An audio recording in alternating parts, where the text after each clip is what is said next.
Hello, my name is Benjamin Hart. I'm an American attorney and the managing director of Integrity Legal here in Bangkok, Thailand.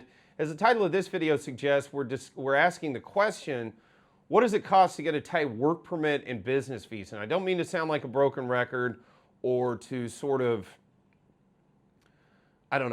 be too vague or nebulous. The long story short is, work permit and business visas will depend on a lot of factors, and there's now a lot of different types of work authorization out there.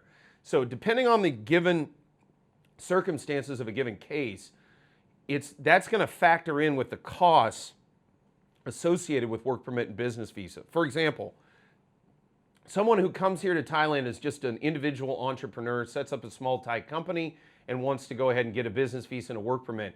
The cost structure associated with that is going to be very different, for example, than someone who comes to Thailand and goes to work for another company or goes to work, for example, for a BOI company. Again, also as we've discussed in other videos, the so-called SMART visa, which is very narrowly used in terms of the overall numbers of expats in Thailand, is kind of in narrow usage within the overall expat population. That said,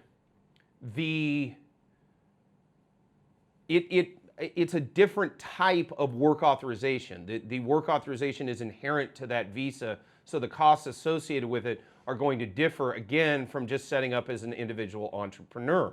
Meanwhile, as we've discussed in other videos, different types of certification for the underlying corporation may factor into the total costs associated with Thai work permit and visa as well. So for example, Amity Treaty certification, which can be utilized by U.S. citizens, that certification allows for 100% ownership of a Thai corporation. That type of certification may overall impact Thai work permit and business visa costs, as well as, for example, BOI concessions, Board of Investment concessions, as well as concessions granted by the authority which governs the Eastern Economic Corridor here in Thailand.